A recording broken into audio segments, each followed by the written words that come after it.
I stood frozen in my own kitchen, staring at my daughter-in-law Patricia's face as she whispered urgently into her phone, completely unaware that I had just walked through my back door. The words that spilled from her lips hit me like a physical blow. "We need to move fast. Get the realtor here tomorrow morning while she's at her doctor's appointment. If we can get it listed and maybe even get an offer before she knows what's happening, there won't be anything she can do about it." My hands trembled as I gripped my grocery bags tighter, my heart hammering against my ribcage. This was my home, my sanctuary, the place where I had raised my children, buried my husband, and planned to spend my final years. And my own family was plotting to steal it from under me like common thieves in the night. Patricia continued in that cold, calculating voice I had never heard from her before. "David's already got the power of attorney papers ready. We just need her signature on a few more documents, and then we can handle everything. She's so trusting, she'll sign whatever we put in front of her. The house is worth at least $400,000 now, maybe more with this market. Split 3 ways between David, Susan, and me, that's enough to solve all our financial problems." She paused, listening to whoever was on the other end. "No, she doesn't suspect anything. She still thinks we're just helping her organize her papers for estate planning. The old woman has no idea we've been meeting with lawyers and realtors for months." The grocery bag slipped from my numb fingers and crashed to the kitchen floor, cans rolling across the linoleum with metallic clangs that seemed to echo through the sudden, deafening silence. Patricia spun around, her face draining of all color as she saw me standing there.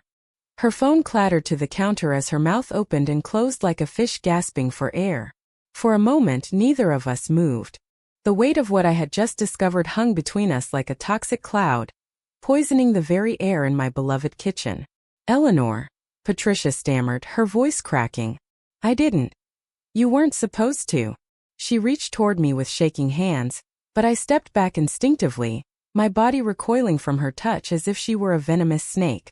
The betrayal cut deeper than any physical wound I had ever endured.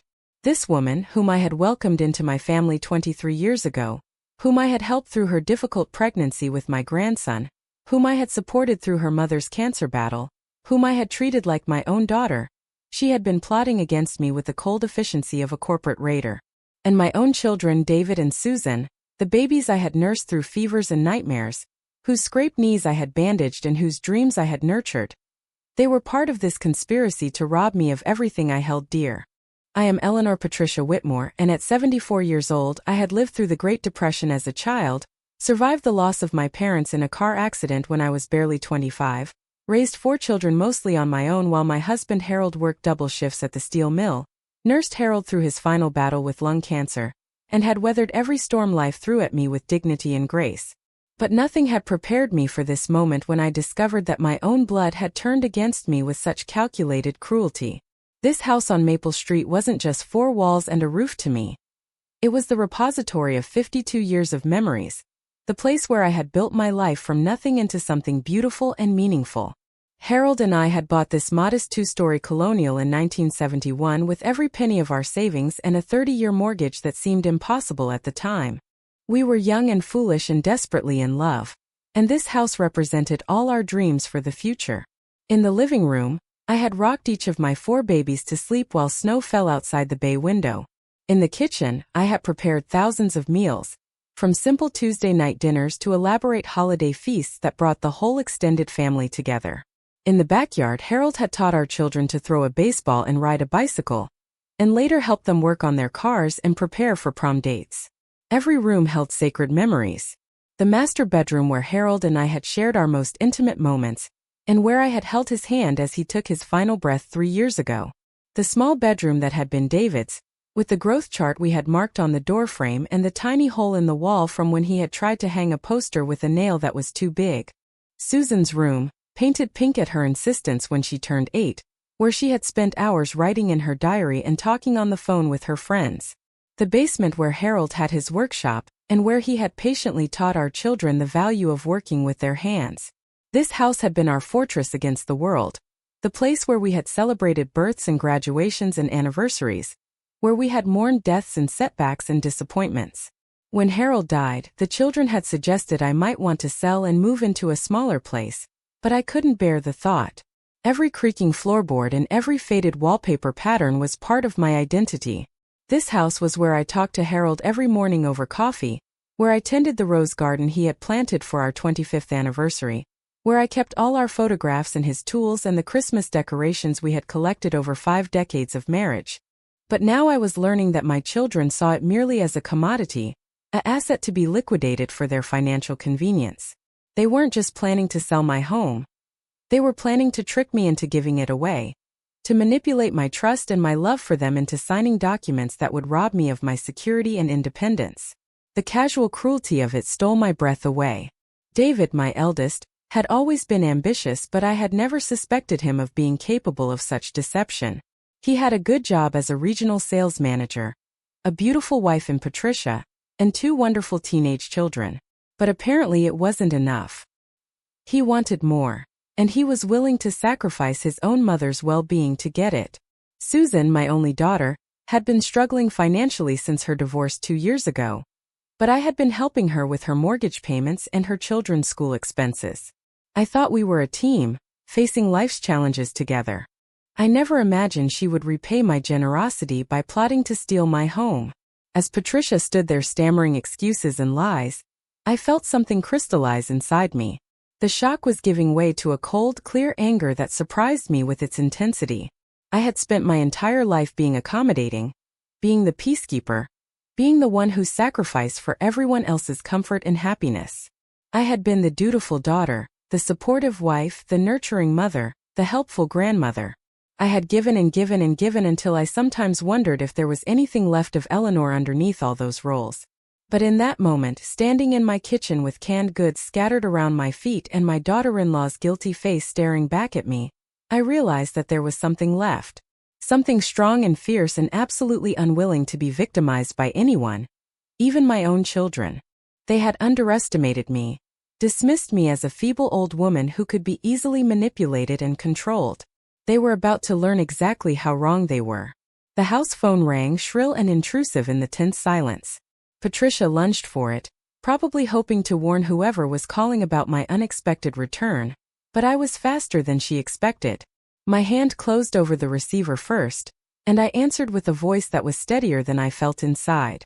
"Whitmore Residence," I said calmly, never taking my eyes off Patricia's panicked face. "Mrs. Whitmore?" The voice was crisp and professional. "This is Janet Mueller from Prestige Properties. I understand you're interested in listing your home? Your son David arranged for me to come by tomorrow morning at 9 to do a market assessment and take some preliminary photographs." The words confirmed everything I had overheard, but hearing them spoken aloud still felt like a punch to the stomach. My own son had been so confident in his ability to deceive me that he had already scheduled the realtor to come and begin the process of stealing my home. The presumption of it, the sheer arrogance, made my blood boil. "I'm afraid there's been a misunderstanding," I said, my voice growing stronger with each word. "I have no intention of selling my home, now or in the future. My son had no authority to contact you on my behalf, and I would appreciate it if you would remove my property from any listings or databases you may have created." There was a pause on the other end of the line. "Oh, I see. Well, Mr. Whitmore seemed quite certain. He mentioned something about power of attorney." Patricia was frantically waving her hands at me, trying to get me to hang up or change what I was saying, but I ignored her completely. "Mr. Whitmore has no power of attorney over my affairs, Ms. Mueller. He has been acting without my knowledge or consent. If he contacts you again regarding my property, I would consider it harassment." After I hung up, Patricia immediately launched into a stream of desperate explanations and justifications. "Eleanor, you don't understand. We're only trying to help you. The house is getting too big for you to manage alone, and David thought, we were going to find you a nice apartment, somewhere closer to us where we could look after you better." The lies poured out of her mouth like water through a broken dam, each one more insulting than the last. They were only thinking of my welfare. They were worried about my safety living alone in such a big house. They had found a lovely senior living community with activities and medical care.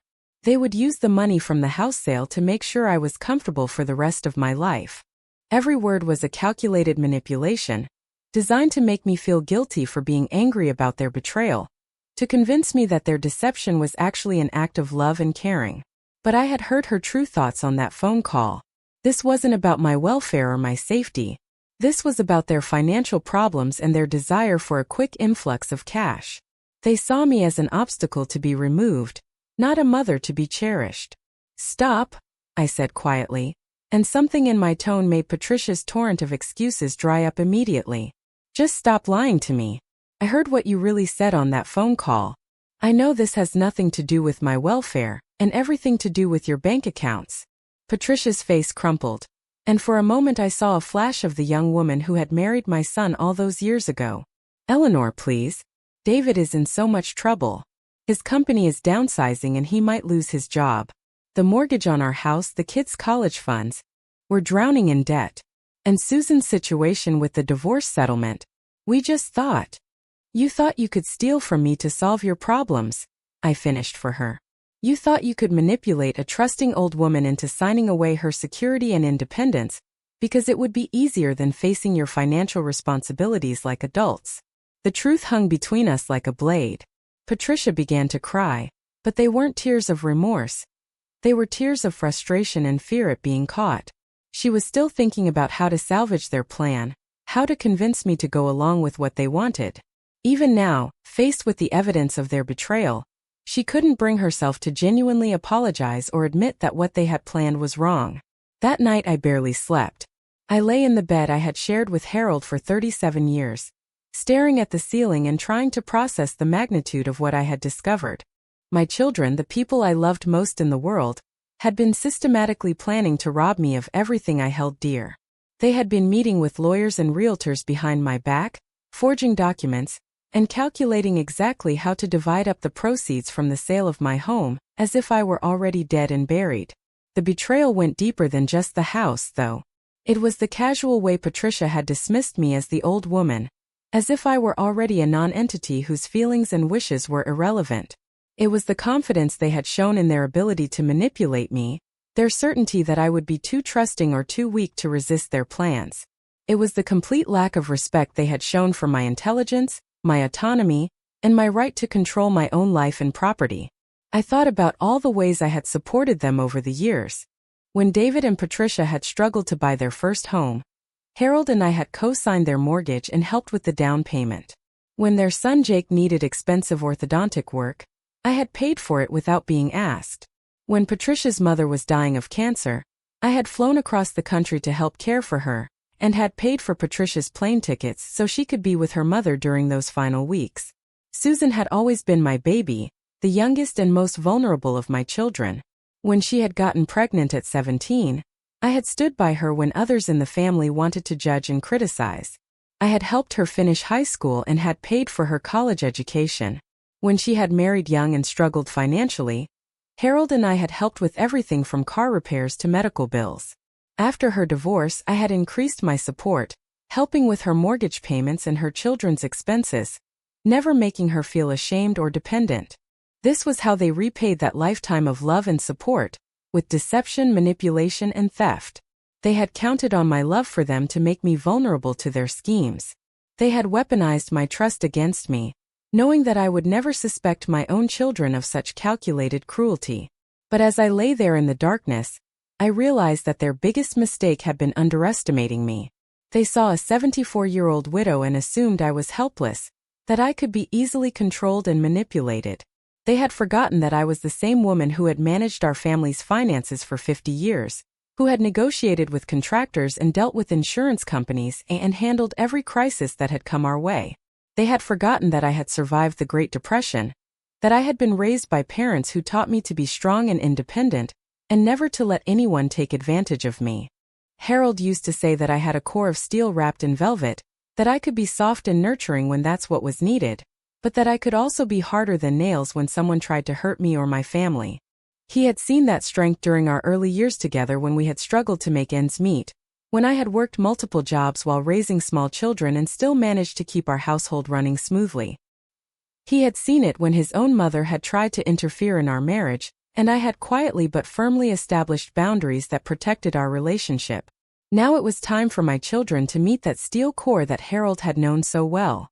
They had made the mistake of thinking that my love for them meant I was weak, that my generosity meant I was gullible, that my age meant I was helpless. They were about to learn exactly how wrong they were on all counts. The next morning I called my attorney Robert Chen, whom Harold and I had used for years to handle our wills and estate planning. Robert had always been straight with us, never talking down to us or treating us like we didn't understand our own business. When I told him what I had discovered, there was a long silence on the other end of the line. "Eleanor," he said finally, his voice tight with controlled anger, "what they were planning to do is elder abuse. It's fraud. If they had succeeded in getting you to sign those documents under false pretenses, they could face criminal charges." Hearing those words, elder abuse, fraud, criminal charges, made the reality of the situation hit home even harder. This wasn't just a family disagreement or a misunderstanding about my care. This was a criminal conspiracy, and my own children were the conspirators. "What are my options, Robert?" I asked, surprised by how calm and steady my own voice sounded. "Well, first we need to make sure they can't go forward with any part of their plan. I'm going to file paperwork today to make it clear that you have not granted power of attorney to anyone, and that any documents claiming otherwise are fraudulent. We'll also send cease and desist letters to any realtors or other professionals they may have contacted. Beyond that, Eleanor, you could press charges if you wanted to. What they've attempted is serious. Press charges against my own children." The thought made my stomach churn, but it also made me realize how serious this situation really was. They hadn't just hurt my feelings or disappointed me.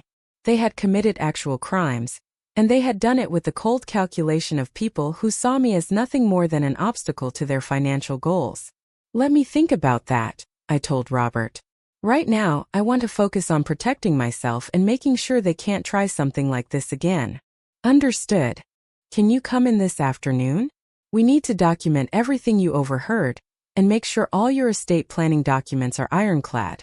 And Eleanor, I'm sorry this is happening to you. You deserve so much better from your family." Those words of validation meant more to me than Robert probably realized. For a moment the night before, lying awake in my bed, I had wondered if I was overreacting, if somehow I had misunderstood or blown things out of proportion. But Robert's professional assessment confirmed what my heart already knew. What my children had planned was not just wrong, it was criminal. I spent the morning making lists and gathering documents, approaching the situation with the same methodical thoroughness I had always brought to managing my household and my finances. I pulled out the folder where I kept all my important papers: my will, my insurance policies, the deed to the house, Harold's death certificate, our marriage license, the birth certificates of all 4 children. Everything was in order, just as Harold and I had always kept it. I also pulled out my checkbook and began reviewing my recent financial transactions. Over the past 6 months I realized I had given David and Patricia nearly $15,000 for various emergencies: car repairs, medical bills, home improvements that couldn't wait. I had given Susan even more, helping with her mortgage payments and her children's expenses. Between the two of them, I had provided over $30,000 in financial support in just the past year, money I had given freely out of love and concern for their welfare. And this was how they repaid that generosity: by plotting to steal my home and my independence. The ingratitude was staggering, but it was the deception that truly broke my heart. They could have come to me openly if they were in financial trouble. They could have asked for help, and I would have found a way to provide it, just as I always had. Instead, they had chosen to lie and scheme and plot, treating me like an enemy to be defeated rather than a mother who loved them unconditionally. At 3 o'clock, I walked into Robert Chen's law office carrying my folder of documents and a detailed timeline of everything I had observed and overheard. Robert's assistant, Maria, had always been kind to me over the years, but today she looked at me with an expression of deep concern and sympathy. "Mrs. Whitmore," she said softly, "I'm so sorry about what you're going through. This must be incredibly difficult." "Thank you, dear," I replied, touched by her genuine compassion.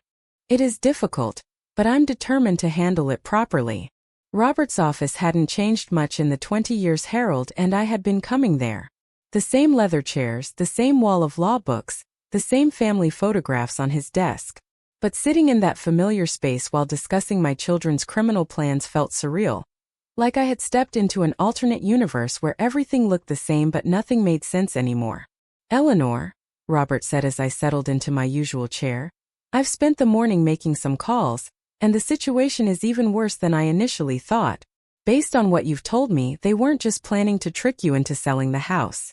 They were planning to use forged power of attorney documents to handle the entire transaction without your involvement. The words hit me like a physical blow. Forged documents? Patricia mentioned that David had the papers ready, remember? Since you never signed any power of attorney documents, any papers they might have would have to be fraudulent. That's not just elder abuse, Eleanor. That's forgery, fraud, conspiracy. We're talking about serious felonies here. The room seemed to spin around me for a moment. My children weren't just planning to manipulate me. They were planning to commit multiple felonies using my identity.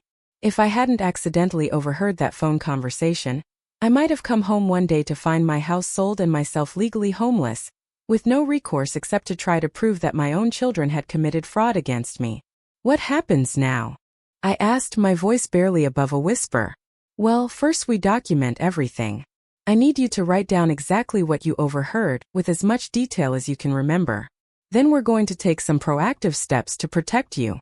I'm filing papers today to make it clear that no power of attorney exists, and that you are fully competent to handle your own affairs. We're also going to notify your bank and any other financial institutions to be alert for fraudulent documents. Over the next hour, we went through every detail of what I had discovered.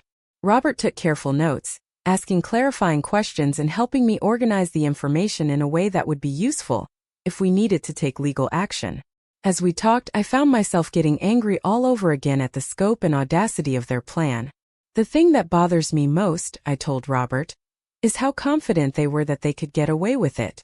Patricia talked about me like I was already incompetent, like I was just some doddering old fool who would sign whatever they put in front of me. Robert shook his head grimly. Unfortunately, Eleanor, elder financial abuse is more common than most people realize. Adult children often think they can take advantage of their parents' trust and generosity, and many elderly victims never report it because they don't want to get their children in trouble. Well, I'm not most people, I said firmly, and I'm not going to let them get away with this. Good, Robert replied with a small smile. Now let's talk about your options going forward. We discussed several approaches I could take. I could confront them directly and demand that they abandon their plans. I could involve other family members to try to mediate the situation. I could press criminal charges immediately. Or I could take a more strategic approach. Let them make the next move while being fully prepared to respond. What would you recommend? I asked. Robert leaned back in his chair, considering carefully. Honestly, Eleanor, I think the strategic approach might be most effective. Let them think their plan is still secret while we get everything in place to protect you completely. Then, when they make their move, we'll be ready with overwhelming evidence of their fraud. The idea appealed to me. After a lifetime of being reactive, of responding to other people's needs and crises, it felt empowering to think about taking control of the situation completely. David and Patricia thought they were so clever, plotting behind my back and manipulating me with their fake concern for my welfare. They had no idea that I knew exactly what they were planning, or that I was already several steps ahead of them. What would that look like practically? I asked. Well, first we make sure you're legally bulletproof.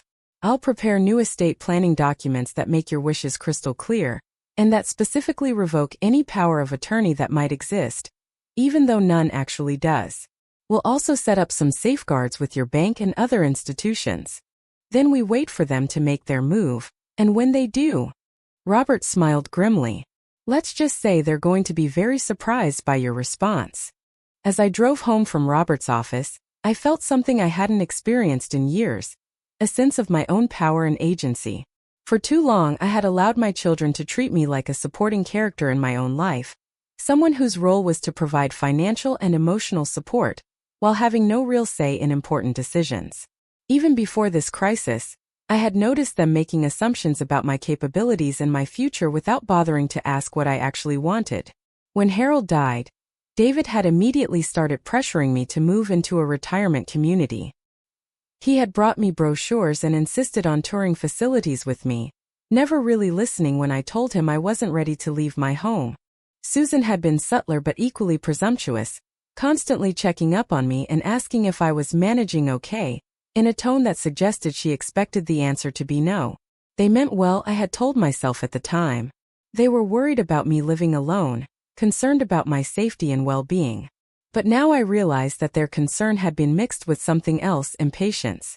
They were tired of worrying about me, tired of feeling responsible for my welfare, and ready to package me up neatly in a senior living facility where I would be someone else's problem. The house plan was just the culmination of months of subtle pressure and not so subtle hints that I was becoming a burden. They had been testing the waters, seeing how much they could get away with, how much I would tolerate in the name of family harmony. And I had failed that test by being too accommodating, too willing to consider their suggestions, even when they went against my own instincts and desires. But now everything had changed. They had overplayed their hand, revealed their true intentions, and given me the clarity I needed to see the situation for what it really was. This wasn't about my welfare or my safety. This was about their convenience and their financial problems. And I was done being convenient. That evening, Patricia called as if nothing had happened. Her voice was artificially cheerful as she asked about my day, and reminded me that she and David would be coming over the next morning to help me organize some paperwork. The casual deception in her voice made my skin crawl, but I played along, confirming that I would be home at 9 o'clock as we had discussed. Oh, and Eleanor, she added just before hanging up. David's bringing a friend who's good with legal documents. He's going to help us make sure everything is in order for your estate planning. Their friend who was good with legal documents. No doubt the same person who had prepared the fraudulent power of attorney papers Patricia had mentioned on her phone call. They were so confident in their plan, so certain of their ability to manipulate me, that they weren't even bothering to be subtle anymore. After I hung up, I called Robert to confirm our plan for the next morning. He would arrive at my house at 8:30, giving us time to prepare before David and Patricia showed up with their friend and their fraudulent documents.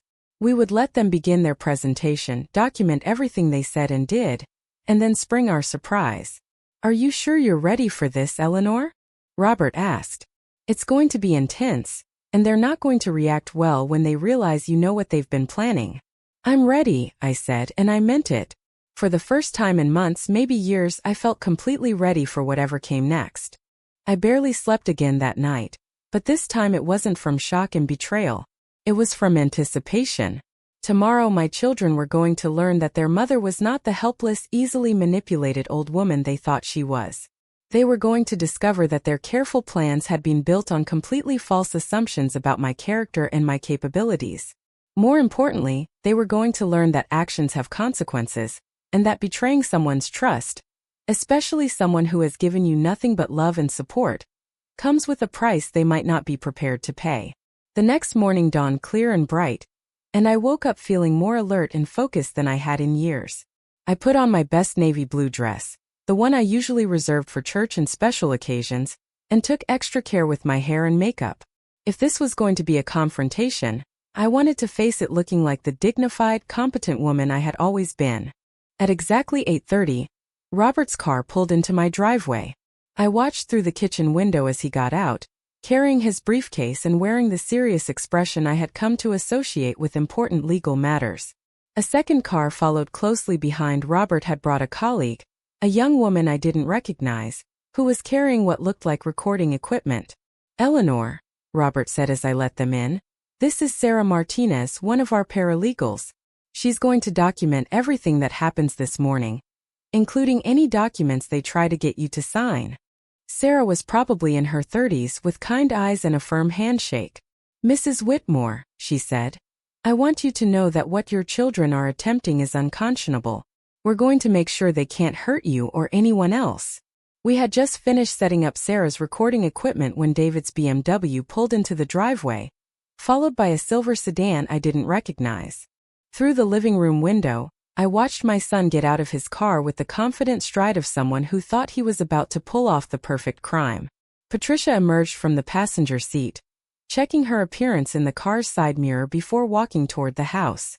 From the silver sedan came a thin, nervous-looking man in an expensive suit, carrying a leather portfolio that probably contained the fraudulent documents they planned to use to steal my home.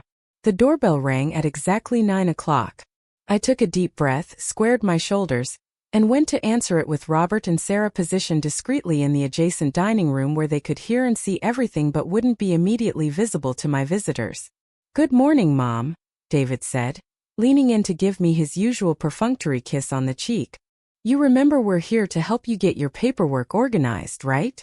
The casual condescension in his tone, the assumption that I might have forgotten our appointment, the implication that I needed help managing my own affairs, set my teeth on edge.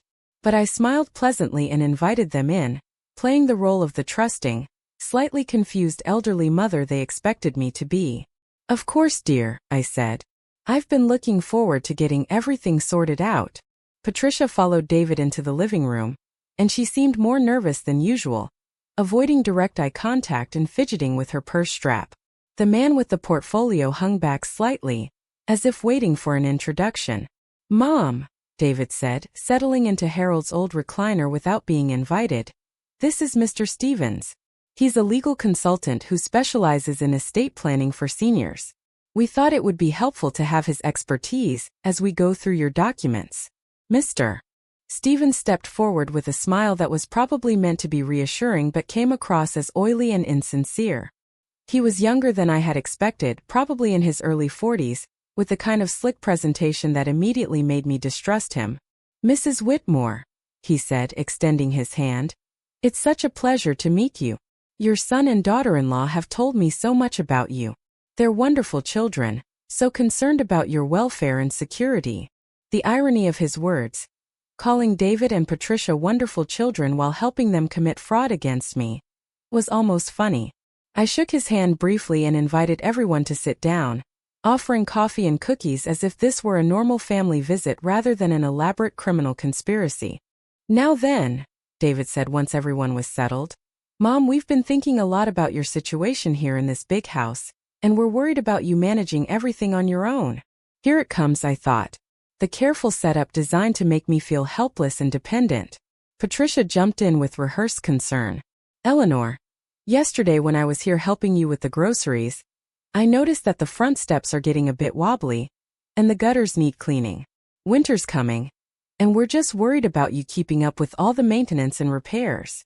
They had obviously planned this tag team approach, with each of them raising different concerns designed to overwhelm me with the supposed burden of homeownership. David talked about the neighborhood changing, property taxes going up, the difficulty of finding reliable repair services. Patricia mentioned my recent forgetfulness, a complete fabrication, and wondered aloud about what would happen if I fell down the stairs or had a medical emergency while alone in such a big house. Through it all, Mr. Stevens nodded sagely, occasionally interjecting comments about how common these concerns were for people in my demographic, and how many of his clients had found peace of mind by making proactive decisions about their living situations. It was a masterful performance, really. If I hadn't overheard Patricia's phone conversation, I might have been impressed by how caring and thoughtful they seemed. They had crafted their arguments carefully, mixing genuine concerns with manipulative exaggerations, making it seem like selling the house would be the rational, responsible choice for someone in my position. But I had heard Patricia's real thoughts, her dismissive reference to the old woman, and her cold calculations about dividing up the proceeds from my home sale. I knew that none of this performance was genuine, that every word was designed to manipulate me into giving up my independence and security for their financial benefit. After about 15 minutes of this carefully orchestrated presentation, Mr. Stevens opened his portfolio and spread several documents across my coffee table. "Mrs. Whitmore," he said in the same oily tone, "I've prepared some paperwork that will make this transition much easier for everyone involved. These documents will give David power of attorney to handle the sale of your house and help you find appropriate alternative housing." There it was. The fraudulent power of attorney documents that would allow them to steal my home legally. Mr. Stevens was pulling out all the stops, using official-looking papers with impressive seals and legal language designed to intimidate someone who wasn't familiar with such documents. "This first document," he continued, pointing to a densely typed page, "establishes David as your agent for real estate transactions. It's very standard for families in situations like yours, and this one authorizes him to make financial decisions on your behalf during the transition period." David leaned forward eagerly, It's really just a formality, Mom. We're not going to do anything without keeping you informed every step of the way. But having these papers in place will let us move quickly when we find the right retirement community for you. Patricia nodded enthusiastically. And Eleanor, we've already been looking at some wonderful places. There's a lovely facility about 10 minutes from our house where you could have your own apartment, but also have access to meals and activities and medical care if you need it. The casual way they discussed my future, as if I were a piece of furniture to be relocated for their convenience, was breathtaking in its arrogance. They had my entire life planned out: sell my house, move me into their chosen facility, and presumably manage whatever money was left after they had taken their shares of the proceeds. Where do I need to sign? I asked, reaching for the pen Mr. Stevens had placed next to the documents. The relief on their faces was palpable. David actually smiled for the first time since he had arrived, and Patricia visibly relaxed, probably thinking that the hardest part of their deception was over. Mr. Stevens pointed to several signature lines, explaining in patronizing detail where I needed to sign and initial. I picked up the pen and held it poised over the first signature line, taking my time to read through the document, as if I were trying to understand the legal language. From the corner of my eye, I could see David and Patricia exchanging pleased glances, probably congratulating themselves on how smoothly their plan was proceeding. Then I set the pen down and looked up at my son with the coldest expression I could muster. Before I sign anything, I said clearly, I'd like my attorney to review these documents. The change in the room's atmosphere was immediate and dramatic. David's smile vanished, replaced by a look of confusion and growing alarm. Patricia's face went pale, and she began fidgeting with her purse strap again. Mr. Stevens tried to maintain his professional composure, but I could see a flicker of panic in his eyes. Your attorney? David stammered. Mom, you don't need. These are very standard documents. Mr. Stevens has explained everything. Nevertheless, I said, my voice growing stronger and more authoritative with each word, I'd like my own legal counsel to review any documents before I sign them. That's the responsible thing to do, don't you think? Without waiting for an answer, I raised my voice slightly and called, Robert, could you come in here, please? The expressions on their faces when Robert Chun walked into my living room, followed by Sarah with her recording equipment, were worth every moment of anxiety and heartbreak I had endured over the past 2 days. David's mouth literally fell open. Patricia made a small strangled sound in the back of her throat. Mr. Stevens half rose from his chair, as if he were considering bolting for the door. Good morning, everyone, Robert said with professional calm. I'm Robert Chun, Mrs. Whitmore's attorney. I understand you have some documents you'd like her to sign. The silence that followed was deafening. David looked like he was trying to calculate his chances of talking his way out of the situation. Patricia had gone from pale to green, and she was gripping her purse so tightly her knuckles were white. Mr. Stevens was frantically gathering up his papers as if he could somehow make them disappear. I don't understand, David said finally, his voice higher than usual. Mom, why did you call your attorney? We're just trying to help you organize your affairs. Are you? I asked, standing up and looking down at my son with all the authority I had earned through 74 years of life experience. Because from what I understand, you've been organizing my affairs behind my back for quite some time now. David tried to bluster. I don't know what you mean. We've been completely transparent about. Have you? I interrupted. Were you being transparent when you contacted Janet Mueller from Prestige Properties to schedule a market assessment of my home without my knowledge? Were you being transparent when you met with lawyers to prepare power of attorney documents that you planned to trick me into signing? Were you being transparent when you calculated how to divide the proceeds from the sale of my house 3 ways between you, Patricia, and Susan? Each revelation hit them like a physical blow. David's face cycled through confusion, denial, and growing horror as he realized that I knew everything about their plan. Patricia looked like she was about to be sick, and Mr. Stevens was edging toward the door. Mom, I can explain, David started, but Robert stepped forward. Mr. Whitmore, Robert said in the coldest professional tone I had ever heard him use. Before you say anything else, I should inform you that this conversation is being recorded and documented. Anything you say may be used as evidence in potential criminal proceedings. Criminal proceedings. The words hung in the air like a death sentence. David's face went ashen, and he seemed to shrink into Harold's chair. Patricia started crying. Not the manipulative tears she had shed when I first caught her, but the desperate sobs of someone who finally understood the full scope of what she had done. Criminal proceedings? David whispered. But we're family. We were just trying to. You were trying to commit elder fraud, Robert said firmly. You were planning to use forged documents to steal your mother's home and her life savings. That's not trying to help, Mr. Whitmore. That's felony fraud, conspiracy, and elder abuse. Sarah stepped forward and placed copies of several legal documents on the coffee table, right next to Mr. Stevens' fraudulent papers. Mrs. Whitmore, she said clearly, these are restraining orders and cease and desist notices. Your children and their associate are hereby legally prohibited from contacting you about selling your home, from attempting to obtain power of attorney through fraudulent means, and from interfering with your financial affairs in any way. The contrast between the two sets of documents was stark. Mr. Stevens' papers, which had seemed so official and intimidating just minutes before, now looked shabby and obviously fraudulent next to Sarah's legitimate legal filings. The seals were wrong, the formatting was off, and several of the signatures were clear forgeries. Furthermore, Sarah continued, we have documented evidence of your conspiracy to commit fraud, including recorded phone conversations and witness testimony. The district attorney's office has been notified, and you should expect to hear from them within the next few days. Mr. Stevens finally found his voice. Now wait just a minute, he said, trying to sound indignant. I was hired to provide legitimate estate planning services. I had no idea there was any deception involved. Robert turned to him with withering contempt. Mr. Stevens, if that's your real name, you are not a licensed attorney in this state. The documents you prepared contain multiple forgeries and false statements. Your business address is a mailbox at a UPS store, and your phone number goes to a prepaid cell phone.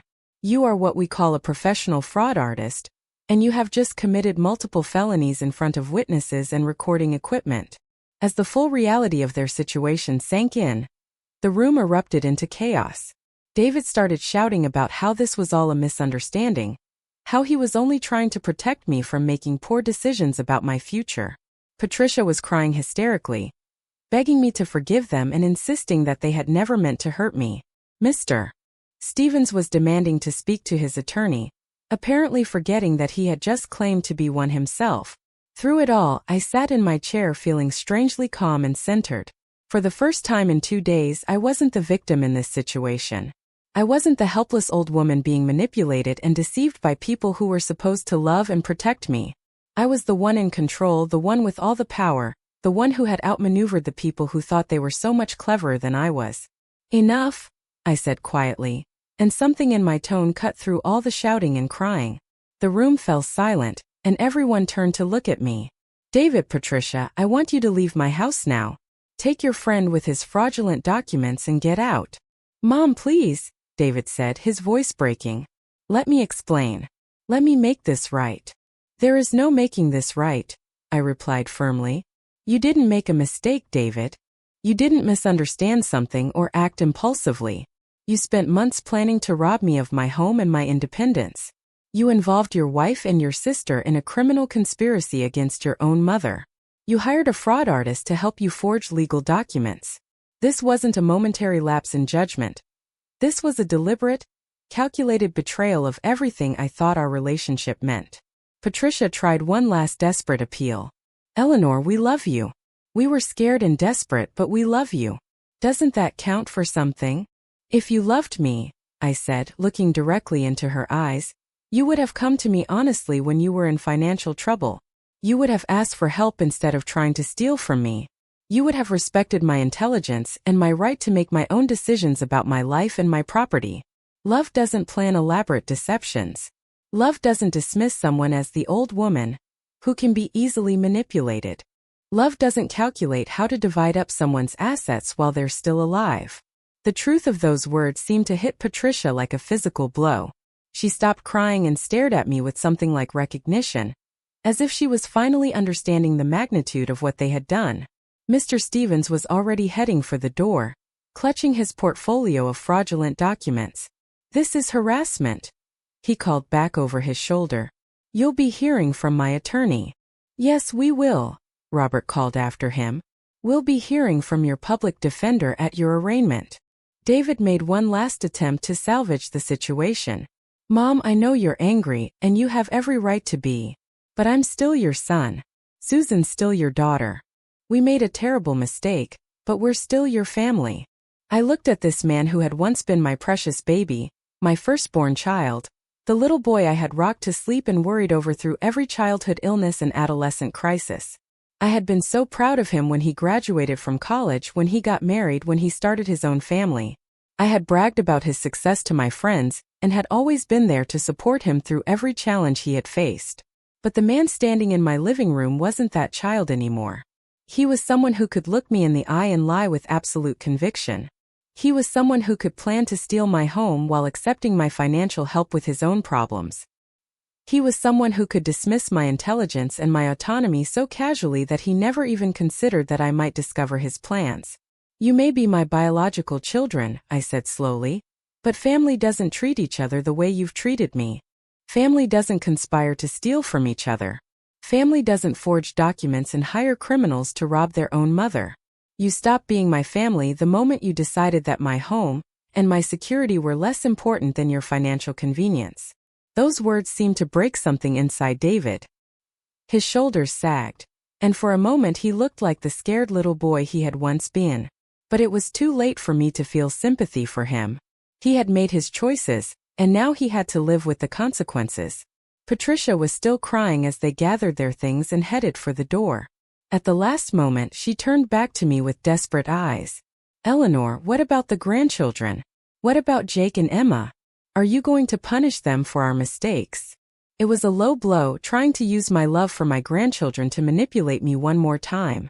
But I had learned too much about manipulation over the past 2 days to fall for it. My relationship with Jake and Emma has nothing to do with their parents' criminal behavior, I said calmly. When they're old enough to understand what you did, they'll be welcome in my home anytime. But until then, I suggest you focus on explaining to them why you thought it was acceptable to steal from their grandmother. After they left, the house felt strangely quiet. Robert and Sarah began packing up their equipment and documents, but I barely noticed. I was sitting in my living room, in the same chair where I had been just 30 minutes earlier, but everything had changed. I had faced down my own children and their criminal conspirator. I had protected my home and my independence. I had proven to myself and everyone else that I was nobody's victim. Eleanor, Robert said gently, how are you feeling? It was a good question. How was I feeling? Relieved, certainly. Proud of myself for handling the situation with strength and dignity. Sad about what I had learned about my children's true character. But more than anything, I felt free. For months, maybe years, I had been carrying the weight of their subtle disapproval and condescension, their constant implications that I was becoming a burden, their obvious impatience with my desire to maintain my independence. Now all of that was gone. I no longer had to pretend that their concern was genuine, or that their suggestions were well-intentioned. I no longer had to wonder if I was being paranoid when I sensed that they were discussing my future behind my back. I no longer had to feel guilty for wanting to stay in my own home and live my own life on my own terms. I feel liberated, I told Robert honestly. For the first time in a long time, I feel like myself again. Sarah smiled at me with genuine warmth. Mrs. Whitmore, what you did today was incredibly brave. Most people in your situation would never have had the courage to stand up to their own family like that.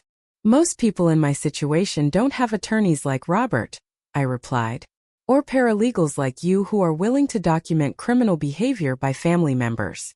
But even as I said it, I knew that wasn't the whole truth. Robert and Sarah had provided the legal framework and support I needed, but the courage to face down David and Patricia had come from somewhere inside me. It had come from the same place that had allowed me to survive the Great Depression as a child, to raise 4 children on very little money, to nurse Harold through his final illness, to rebuild my life as a widow. I had always been strong. I had just forgotten it for a while, distracted by my children's subtle campaign to make me doubt my own capabilities and judgment. But their overreach, their criminal conspiracy, had been like a slap in the face that woke me up to who I really was and what I was capable of. Over the next few days, the consequences of David and Patricia's actions began to unfold. Robert filed formal complaints with the district attorney's office, providing all the evidence we had gathered of their conspiracy to commit fraud. The investigation began immediately, with detectives interviewing me at length about what I had observed and overheard. The detective assigned to the case, a middle-aged woman named Detective Rodriguez, was both professional and compassionate, as she walked me through the details of what had happened. She explained that elder fraud was a growing problem, and that my willingness to report my own children's criminal behavior was both unusual and important. Mrs. Whitmore, she told me, most cases of elder abuse go unreported because the victims are either too embarrassed or too afraid of the consequences for their family members. Your courage in coming forward may prevent them from victimizing someone else. That possibility hadn't occurred to me, but it made me feel even better about the decisions I had made. If Mr. Stevens was indeed a professional fraud artist, as Robert suspected, then he was probably targeting other elderly people with similar schemes. My willingness to prosecute might put him out of business permanently. Susan called me 3 days after the confrontation, and her conversation confirmed my worst suspicions about the scope of their conspiracy. She was crying before I even finished saying hello, begging for forgiveness and insisting that she had never wanted to hurt me. "Mom," she sobbed into the phone. "David told me what happened. I'm so sorry. I never meant for it to go that far." "How far did you mean for it to go, Susan?" I asked calmly. We thought maybe we could convince you to sell the house voluntarily. We never wanted to trick you or forge documents or anything like that." But as we continued talking, the truth came out. Susan had been part of the conspiracy from the beginning. She had attended meetings with David and Patricia to discuss their concerns about my living situation. She had helped research retirement communities and calculate the potential proceeds from selling my house. She had even contributed money to hire Mr. Stevens, though she claimed she hadn't known he was planning to prepare fraudulent documents.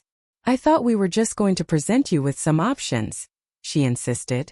"I thought we were going to show you how much better off you'd be in a nice retirement place where you wouldn't have to worry about maintaining the house." "And if I said no?" I asked.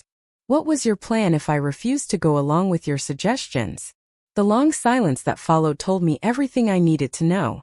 They had never seriously considered the possibility that I might refuse their plan because they had never really considered my feelings or wishes as relevant to the decision. In their minds, I was already incompetent to make my own choices, and it was just a matter of finding the most efficient way to implement what they had decided was best for me. "Susan," I said finally, "you and David have been treating me like a problem to be solved rather than a person to be respected. You've been making decisions about my future without consulting me, discussing my private affairs with strangers, and planning to steal my home because you decided I was too old and incompetent to manage my own life." "That's not true," she protested weakly. "We love you, Mom. We were trying to protect you." "You were trying to protect yourselves from having to worry about me," I corrected her. "You were trying to solve your financial problems with my money. And you were trying to eliminate what you saw as the inconvenience of having an elderly mother who insisted on maintaining her independence." The conversation ended with Susan begging me to drop the criminal charges and try to work things out as a family. When I refused, she became angry, accusing me of being vindictive and unforgiving. She couldn't seem to understand that this wasn't about forgiveness. It was about justice and preventing them from trying something similar in the future. Word of the situation spread quickly through our extended family and social circles. My brother Tom, who lived in Florida, called to express his outrage at David and Susan's behavior and his support for the actions I had taken. Harold's sister Margaret, whom I had always been close to, drove over from the next town to check on me and offer her help with anything I needed. "Eleanor," Margaret said as we sat in my kitchen drinking coffee, "Harold would be so proud of how you handled this. He always said you had more strength than you gave yourself credit for." It was comforting to hear that, especially from Margaret, who had known Harold and me as a couple for over 40 years. But I realized that I didn't need external validation anymore. The events of the past week had proven to me, beyond any doubt, that I was capable of taking care of myself and my own interests. The most surprising support came from my neighbors, particularly the Johnsons who lived next door. Ed and Mary Johnson were about 10 years younger than me, and we had always been friendly but not particularly close. But when Ed saw the police cars at my house during the investigation, he had come over to check on me. When I explained what had happened, Ed was furious on my behalf. "Eleanor," he said, "Judy and I always thought there was something off about how your kids talk to you. Too much like they were talking to a child instead of their mother." That observation stung because it was so accurate. Somewhere along the way, without my noticing or consenting, my children had begun treating me as if I were a dependent rather than the strong, capable woman who had raised them. They had gradually shifted from asking for my advice to telling me what they thought I should do, from respecting my decisions to questioning my judgment, from treating me as an equal to treating me as someone who needed to be managed. Mary Johnson offered to drive me to my court appearances and legal meetings, and both she and Ed made it clear that they considered my actions courageous and appropriate.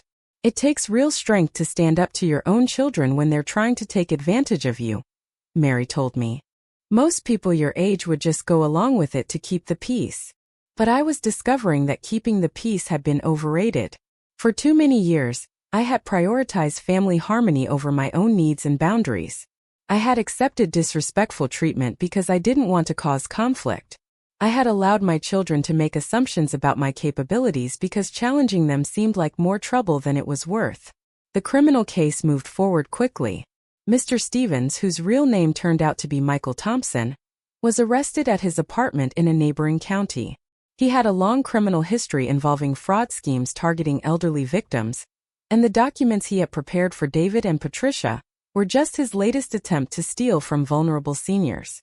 David and Patricia were also charged, though their attorney immediately began negotiating for a plea agreement that would allow them to avoid jail time in exchange for admitting their guilt and making restitution. Susan, who had been a peripheral participant in the conspiracy, was charged with a lesser offense but still faced the possibility of criminal penalties. Throughout the legal proceedings, I felt a sense of vindication that surprised me with its intensity. For so many years, I had doubted my own instincts about my children's behavior, wondering if I was being too sensitive or too suspicious when I sensed their impatience and condescension. Now I had objective confirmation that my feelings had been justified, that their treatment of me had crossed the line from insensitive to criminal. The preliminary hearing was held on a gray October morning, and I sat in the courtroom with Robert and Sarah, watching as my son and daughter-in-law were formally charged with conspiracy to commit fraud, elder abuse, and attempted theft. Seeing them in that context standing before a judge in a criminal proceeding was surreal but also strangely satisfying. David kept trying to make eye contact with me across the courtroom, but I refused to acknowledge him. He had chosen to become a criminal rather than an honest son, and I felt no obligation to provide him with comfort or support in the face of the consequences of that choice. The judge, a stern woman in her 50s who clearly had no patience for people who preyed on the elderly, set bail at amounts that I knew would be difficult for David and Patricia to meet given their financial problems. The irony was not lost on me. Their desperation for money had led them to attempt a crime that was now going to cost them far more than they could ever have gained from selling my house. After the hearing, Patricia approached me in the courthouse hallway, her face streaked with tears and her voice desperate. "Eleanor, please. I know you have every right to be angry, but please don't let this destroy our family forever. The children need their grandmother, and we need your forgiveness." Looking at this woman who had once been like a daughter to me, I felt nothing but a cold sadness. "Patricia," I said quietly, "you destroyed our family the moment you decided to steal from me. You destroyed it when you dismissed me as the old woman who could be easily manipulated. You destroyed it when you chose greed over love, when you chose deception over honesty." She started to protest, to insist again that they had been trying to help me, but I held up my hand to stop her. "Don't insult my intelligence by continuing to lie to me," I said firmly. "I heard you on the phone. I know exactly what your motivations were, and they had nothing to do with my welfare. You saw me as an obstacle to solving your financial problems, and you decided to remove that obstacle through fraud and deception." As winter approached, I found myself settling into a new routine that felt more authentic and satisfying than anything I had experienced in years. Without the constant undercurrent of tension and manipulation from my children, I rediscovered aspects of my personality that had been suppressed for too long. I started taking a watercolor painting class at the community center, something I had always wanted to try but had never made time for. I joined a book club at the library and discovered that I had strong opinions about literature that I enjoyed sharing with others.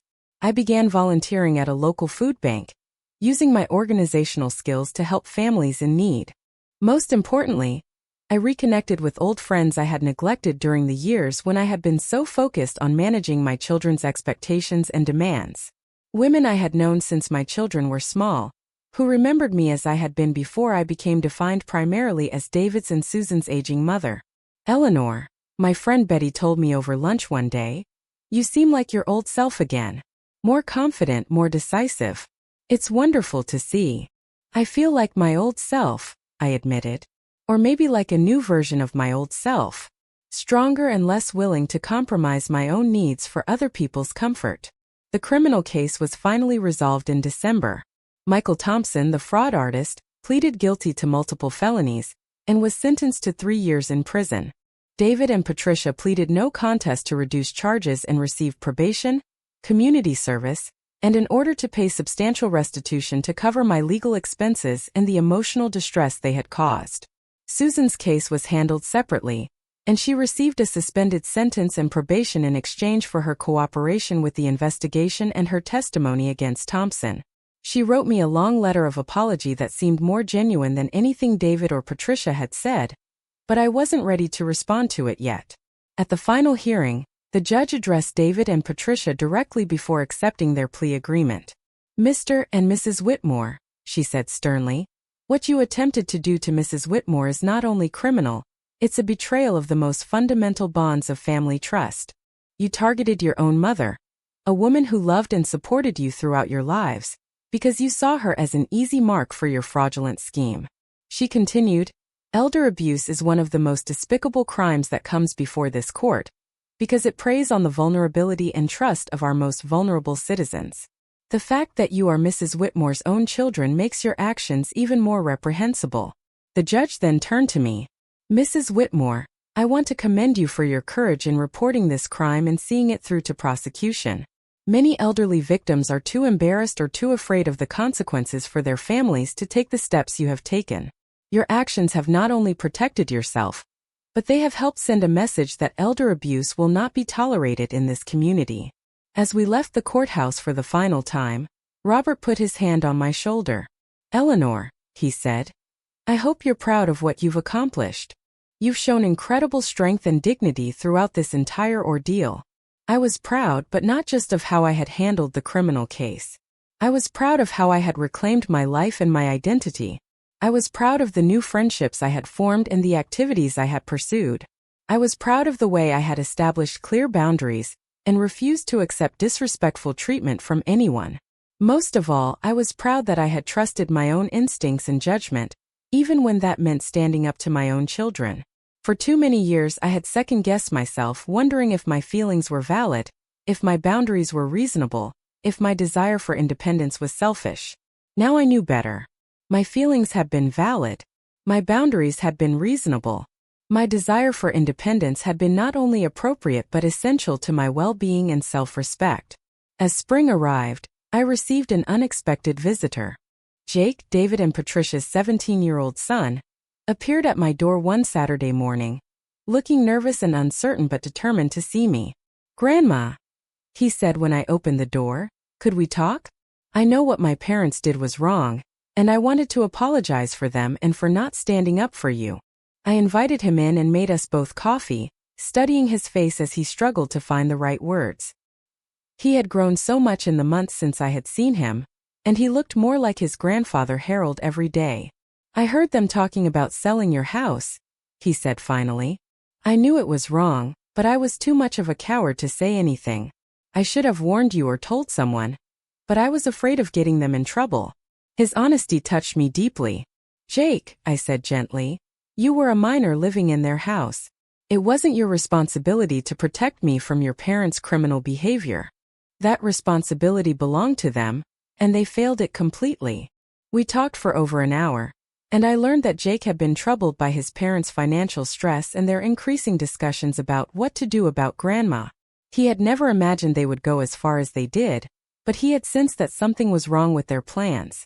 The thing is, Jake said, I always thought you were the strongest person in our family. Even after Grandpa died, you seemed so capable and independent.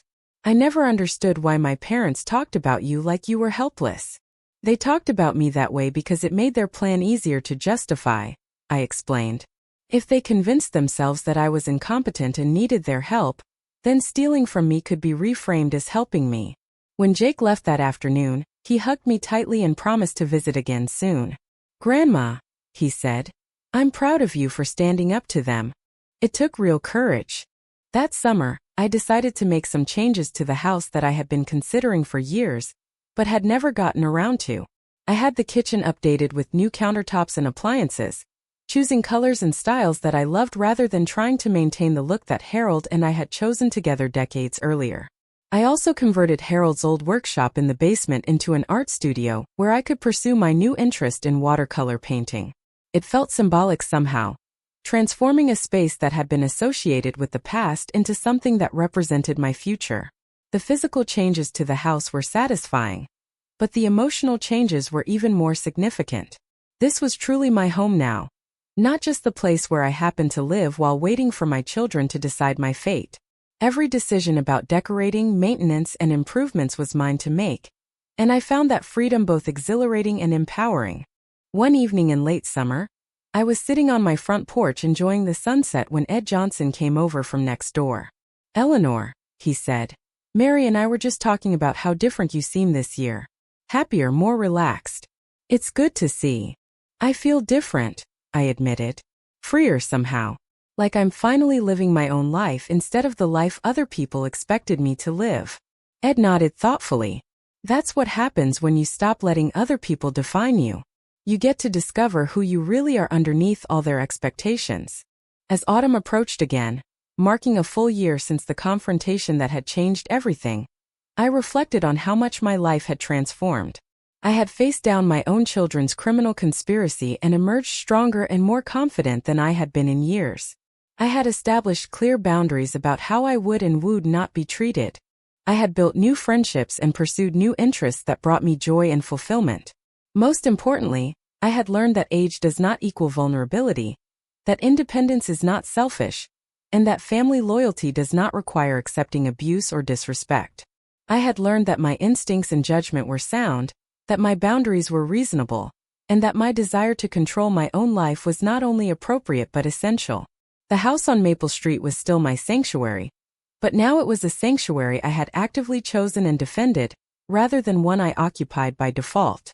Every room still held memories of Harold and our life together, but now they also held evidence of my own strength and resilience. I never did hear back from David or Patricia after the final court hearing, and I was content with that silence. Susan sent me a Christmas card with a cautious note hoping that we might someday rebuild our relationship, and I appreciated the gesture even though I wasn't ready to respond. Jake visited regularly, and through him I maintained a connection to my grandchildren without having to deal with their parents' manipulation and dishonesty.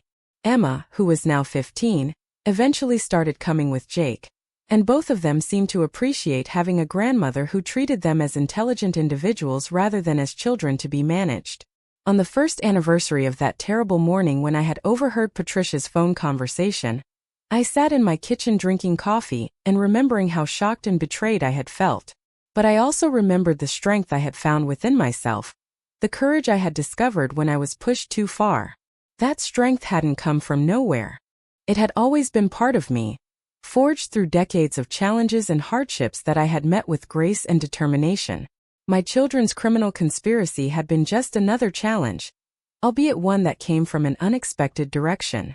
But like all the other challenges I had faced in my life, I had met it with dignity, intelligence, and an absolute refusal to be anyone's victim. They had underestimated me, dismissed me as a helpless old woman who could be easily manipulated and controlled. They had been wrong about that, just as they had been wrong about so many other things. I am Eleanor Patricia Whitmore, and I am 75 years old. I am a widow, a mother, a grandmother, an artist, a volunteer, and a survivor. I am also someone who learned, perhaps later than I should have, that respect is not automatically earned through age or relationship. It must be demanded and defended. My children thought they could sell my house before I knew what was happening. They thought they could manipulate me into giving up my independence and security for their financial convenience. They thought they could treat me like a problem to be solved rather than a person to be respected. They were wrong on all counts. And when I walked into my own living room with my lawyer that morning, they learned exactly how wrong they had been. It was a lesson I hope they never forget, because I certainly never will. This house is still mine, my life is still mine, and my future is still mine to determine. And that's exactly the way it's going to stay.